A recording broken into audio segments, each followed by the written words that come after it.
దేశంలో ఉన్నటువంటి అంటే 29 రాష్ట్రాల్లో ఉన్నటువంటి అనేక యూనియన్ల కంటే భిన్నంగా దీని ప్రయాణం ఉండాలనే ఉద్దేశంతో దీని ప్రణాళిక నిబంధన వల్ల తయారు చేస్తుంది. ప్రణాళిక నిబంధన వల్ల కొంచెం లేట్ అయింది. కొన్ని అంశాలు మా దగ్గర ఉన్నాయి, మీకు అందరికీ పత్రిక పరంగా ఇస్తారు. నేను అదొకసారి మీరు చూడండి. రెండోది ఏంటంటే ఇది ఇప్పుడు మొదటి దిశలోనే ఉంది. దీనికి మనం ఇచ్చే సలహాలు, సూచనలు, ప్రణాళికలు అన్నీ పొందుపరచబడతాయి. అందుకే మినిట్స్ రాయడం జరుగుతుంది. అన్ని విషయాలు ఒకే స్టేట్లో ఒకే విధంగా లేవు. ఒక్కొక్క స్టేట్లో ఒక్కొక్క విధంగా ఉన్నాయి. తమిళనాడులో కొంత వేతనం ఇస్తుంది, మనందరికీ తెలుసు కదా. మన దగ్గర పింఛన్ ఇస్తుంది, ఆంధ్రప్రదేశ్లో లేదు. ఇట్లా అనేక విషయాలు ఉన్నాయి.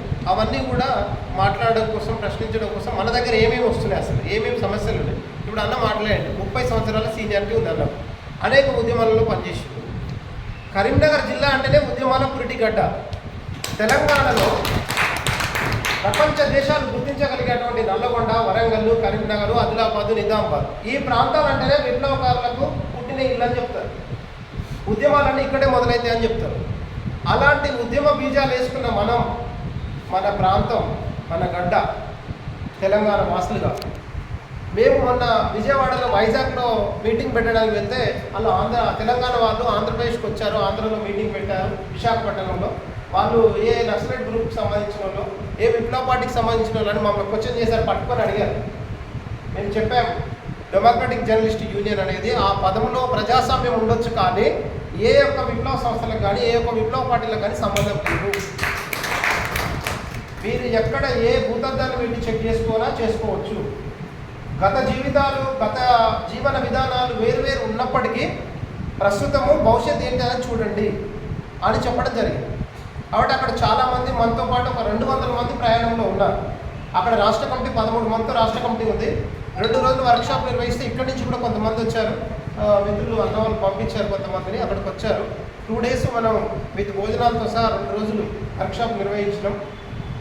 ఆంధ్రప్రదేశ్ రాష్ట్రంలో ఏపీడబ్ల్యూజే ఒకటి ఉంది, ఐజేయూ ఒకటి ఉంది. అక్కడ అట్లా ఒక 18 యూనియన్స్ ఉన్నాయి. అందులో కూడా సీనియర్ మోస్ట్ కొంతమంది కూడా ఆ 2 రోజుల వర్క్షాప్కి వచ్చి చాలామంది కూడా అసలు అప్సెట్ అయ్యారు. అంటే ఈ వైజాగ్ పట్టణంలో ఎక్కడి నుంచో తెలంగాణ ప్రాంతం నుంచి వచ్చి డెమోక్రటిక్ జర్నలిస్ట్ యూనియన్ 2 రోజులు వర్క్షాప్ నిర్వహించిందంటే చాలా గొప్ప విషయంగా ఫీల్ అయిన వాళ్ళు ఉన్నారు. అక్కడ ఒకప్పుడు మనవాసినటువంటి ఉద్యమ శ్రీకాకుళం ప్రాంతం నుంచి వచ్చిన వాళ్ళు కూడా అందులో మాతో యాడ్ అయ్యి 2 రోజులు ఉన్నారు.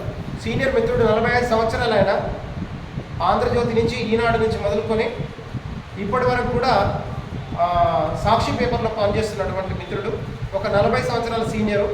దాదాపు ఆయనకు ఒక 30 సంవత్సరాల నుంచి అక్రిడేషన్ ఉంది. నేను అడిగాను, 30 సంవత్సరాల క్రితం అక్రిడేషన్ లేదు కదా అంటే, ఆయన ఇండియన్ గవర్నమెంట్ అక్రిడేషన్ తెచ్చుకున్నాడు. మనం లోకల్ అక్రిడేషన్, మనం మాట్లాడే స్టేట్ గవర్నమెంట్ అక్రిడేషన్, ఆయన ఇండియన్ గవర్నమెంట్కి సంబంధించిన అక్రిడేషన్ ఉంటుంది ఆయన దగ్గర. నేను చూసాను, నేను ఫస్ట్ టైం చూడటం నేను ఆశ్చర్యం. అంటే ఇండియన్ గవర్నమెంట్ కూడా ఒక అక్రిడేషన్ ఇస్తారు జర్నలిస్ట్. అది ఎందుకు ఇస్తారు, ఎట్లా ఇస్తారు, ఏ విధంగా దానికి పెద్ద ప్రాసెస్ ఉంది, అది కూడా తెలుసుకున్నాడు. అంటే అంతటి సీనియర్స్ కూడా మన దగ్గరకు వచ్చి, ప్రధానంగా ఏంటంటే ఈ పేరు చూడగానే చాలామంది మన దగ్గరికి రావడం, అట్రాక్ట్ కావడం, మాట్లాడడం అంతా జరుగుతుంది. అంటే మనం ప్రజాస్వామ్యబద్ధంగా ఉండగలిగినప్పుడే మనతో వాళ్ళందరూ ప్రయాణం చేయగలుగుతారు. కాబట్టి అది ప్రజాస్వామ్యబద్ధంగా ఉండాలంటే ఈ విధంగా ఉండాలి. ఇక్కడ వేదికలు, పెద్దలు, లీడర్లు, పొలిటికల్ పార్టీలు, కలర్లు అవి లేవు, ఇక్కడ ఉండవు. ఇక్కడ ఎందుకు ఉండవంటే మేము కూడా అనేక సామాజిక ఉద్యమాలలో పనిచేసినాం, స్టూడెంట్ ఆర్గనైజేషన్లో పనిచేసినాం. తెలంగాణ ఉద్యమంలో 9 సంవత్సరాల వరకు, 2009 వరకు కూడా ఒక 7-8 సంవత్సరాలు సుదీర్ఘంగా ప్రయాణం చేసినాం. అనేక కేసులు క్యాంపస్లో అవన్నీ కూడా అనుభవించినాం. దాని తర్వాత 2015 నుంచి నేను ఓన్గా ఒక TV6 న్యూస్ ఛానల్ పెట్టి అది ఇప్పటివరకు రన్ చేస్తున్నాం. TV6 న్యూస్ ఛానల్కు మేము ఓనర్గా, యాజ్ అ వర్కర్గా అన్నీ కూడా మేమే చేసుకుంటూ దాన్ని మొత్తంగా తెలంగాణ, ఆంధ్రప్రదేశ్ రాష్ట్రంలో టెలికాస్ట్ చేస్తూ ఒక తెలంగాణ ప్రాంతంలో 60 అక్రిడేషన్లు కూడా తీసుకోవడం జరిగింది. అంటే ఇలాంటి సమస్యలు చాలా ఉన్నాయి. కాబట్టి అది కాదు. ఇక్కడ ఏం చేశారు, ఒక 30 సంవత్సరాలు బ్యాక్ వెళ్తే అక్రిడేషన్ లేని క్రమంలో ఐడి కార్డే ప్రధానం. RNI ఉన్న పత్రిక, బ్రాడ్కాస్టింగ్ ఉన్నటువంటి టీవీ ఛానల్, ఒక ఐడి కార్డు ఇస్తే అదే ప్రధానమైంది. ఇప్పటి వరకు TV9 ఐడి కార్డు ఇవ్వడండి, ఎవరికైనా ఇస్తారా? కార్పొరేట్ సంస్థలు అవన్నీ, పెద్ద పెద్ద ఛానల్స్ అన్నీ కూడా కార్పొరేట్ సంస్థలే. వాటికి డబ్బంతా ఎట్లా వస్తుంది? యాడ్ ద్వారా వస్తున్నది. యాడ్ అంతా వాడు ఇస్తున్నాడు, గవర్నమెంట్ ఇస్తుంది, ప్రైవేట్ వాడు ఇస్తున్నాడు.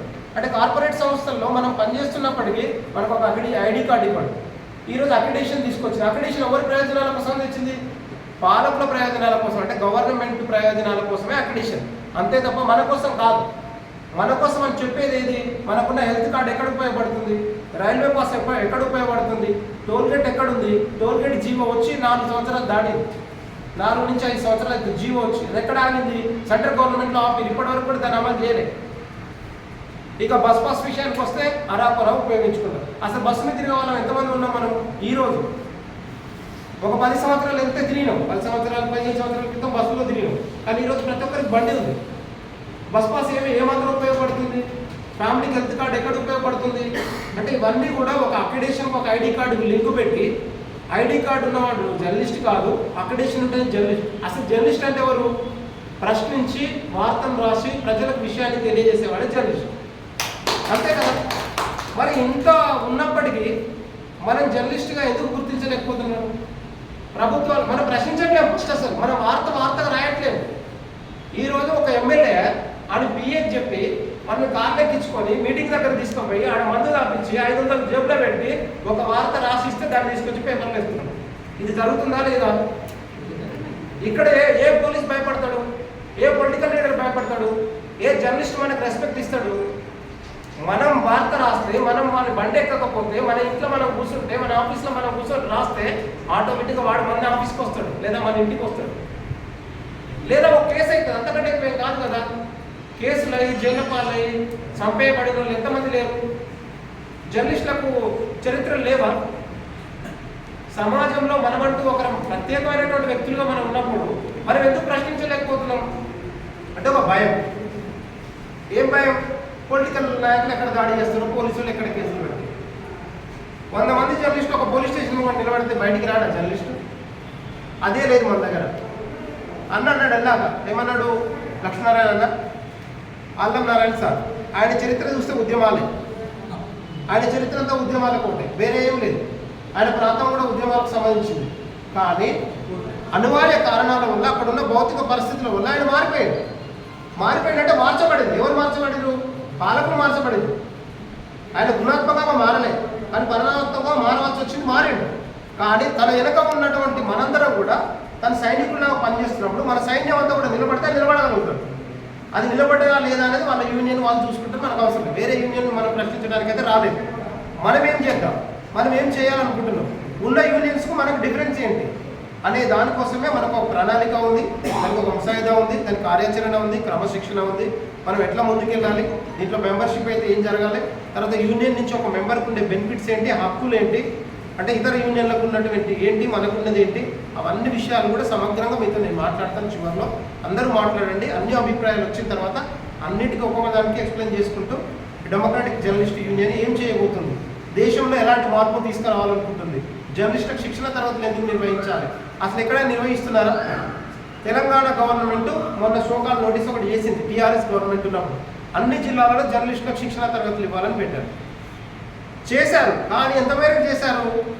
హైదరాబాద్ లాంటి ప్రాంతాలు, కొన్ని మెయిన్ జిల్లాలు, అంటే ఉమ్మడి 10 జిల్లాల్లో శిక్షణ తరగతులు నిర్వహించారు. ఒక దగ్గర శిక్షణ తరగతులు నిర్వహిస్తే, నేను ప్రత్యక్షంగా హైదరాబాద్లో నిర్వహిస్తే వెళ్ళాను, హైదరాబాద్లో ఉంటాను, అక్కడికి వెళ్ళాను. 2 రోజులు జరిగింది. 2 రోజులు జరిగిన దానికి 10 లక్షల రూపాయలు ఖర్చు రాసి పెట్టారు.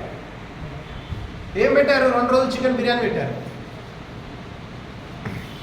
2 రోజుల చికెన్ బిర్యానీకి 150 మంది అక్కడ లిస్టు, అక్కడికి వచ్చింది 50 మంది.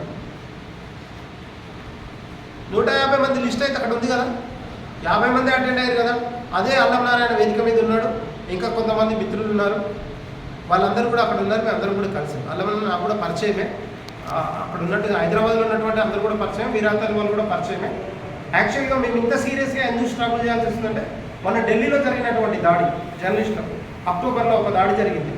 అక్టోబర్ 16వ తారీఖు నాడు 10వ తారీఖు నాడు హైదరాబాద్లో ఒక ర్యాలీ చేశారు. ఎవరు? విరాతని వాళ్ళ యూనియన్. ఆ ర్యాలీలో మేము ప్రత్యక్షంగా పాల్గొన్నాం. అక్కడికి వెళ్ళిన తర్వాత మాకు అర్థమైంది ఏంది అసలు యూనియన్. జర్నలిస్టులు 50 మంది ఉంటే ప్రజా సంఘాల వాళ్ళు 100 మంది ఉన్నారండి ఆ ర్యాలీలో. అంటే ఎవరు ఎక్కువ ఉన్నట్టు? కానీ హైదరాబాద్ సిటీలో 10,000 వరకు ఉన్నాయి అక్రిడేషన్స్. 10,000 అక్రిడేషన్స్ ఉన్నాయి. 10,000 అక్రిడేషన్స్ ఉంటే నీకు కనీసం ఆ యూనియన్లో 3000 మంది మెంబర్షిప్ ఉన్నారు. విరాట్ అలీ వాళ్ళ యూనియన్లో 3000 మంది మెంబర్షిప్ ఉన్నారు. 143లో 4500 మెంబర్షిప్ ఉన్నారు. మొత్తం ఎంత అవుతుంది? 7000 చిల్లర అవుతుంది. ఇంకా ఒక 2 యూనియన్స్ ఉన్నాయి. ఇంతమంది హైదరాబాద్లో ఉండి ఒక ర్యాలీ చేయడానికి నీకు 50 మంది 100 మంది వస్తారండి. ప్రజా సంఘాల సపోర్ట్ లేకపోతే ఆ రోజు ర్యాలీ ఫెయిల్. అక్కడ మేము అప్పటికప్పుడు అనుకొని అసలు ఇది ఒక 1 ఇయర్ నుంచి తర్జన భర్జన పడుతున్నాం మనందరము. ఇది కాదు, ఇమ్మీడియట్లీ మనము డీజేయూ అనేది అవసరం ఉంది, దీని యొక్క ప్రాధాన్యత కూడా ఉంది, దీన్ని ముందుకు తీసుకెళ్లాలని అక్టోబర్ 16వ తారీఖు నాడు మొట్టమొదటి సమావేశం హైదరాబాద్లోని డిక్కీ భవన్లో నిర్వహించడం జరిగింది. దానికి పాషం యాదగిరి తర్వాత ఒక 25 మంది మిత్రులు ఆ సమావేశానికి హాజరయ్యారు. సీనియర్ ఆథరైజ్డ్ అడ్వైజర్గా పాషం యాదగిరి దీనికి ఉన్నాడు మన యూనియన్కు. తర్వాత దేశాయి కరుణాకరన్ తను కూడా కమిటీ మెంబర్గా ఉన్నారు. అట్లా ఇంకా కొంతమంది మిత్రులు ఉన్నారు. వాళ్ళందరితో అక్కడ మొదలైనటువంటి అక్టోబర్ 16వ తారీఖు మొదలైనటువంటి సమావేశం. దాని తర్వాత అక్టోబర్ 29వ తారీఖు నాడు వైజాగ్, దాని తర్వాత డిసెంబర్ 10వ తారీఖు నాడు విజయవాడ, దాని తర్వాత మళ్ళీ నవంబర్ 20-21 2 రోజుల వర్క్షాపు విశాఖపట్నంలో, దాని తర్వాత పోయిన నెల 10వ తారీఖు కర్ణాటక, ఇక తమిళనాడు, ఇవన్నీ స్టేట్స్లో మాట్లాడుతున్నాం. అందరిలో ఉన్నటువంటి అన్ని విషయాలను తీసుకున్న తర్వాతనే ప్రణాళికలో పొందుపరచాలనేది మినిమం ఒక 8 స్టేట్స్, ఒక 6 స్టేట్స్ అలా ఉండాలి, ఉంటేనే ప్రణాళికలు పొందుపరచాలనేది ఒక బలమైనటువంటి ఆలోచన. ఎందుకంటే ఇప్పటికీ ఏదో 4 విషయాలు అనుకొని 4 విషయాలను పొందుపరిచి మళ్ళీ దాన్ని చేయడానికి ప్రణాళిక అనేది చాలా ప్రధానమైంది. మనిషికి గుండె ఎంత ముఖ్యమో ఆ యూనియన్ కూడా ప్రణాళిక అనేది అంత ముఖ్యం. కాబట్టి దానికోసం కొంచెం లేట్ అవుతుంది. అందులో ఉన్న విషయాలు అయితే నేను ఎక్స్ప్లెయిన్ చేస్తాను. ఇంకా త్వరలో ప్రణాళిక కూడా ముందు పెడతాం. మీరు కూడా ఇంకా మీలో ఉన్నటువంటి ఆలోచనలు, ప్రణాళికకు కావాల్సినటువంటి అనేక విషయాలను కూడా పేపర్ పరంగా ఇవ్వచ్చు, మీ అభిప్రాయాలను కూడా తెలియజేయచ్చు. ఓకేనా?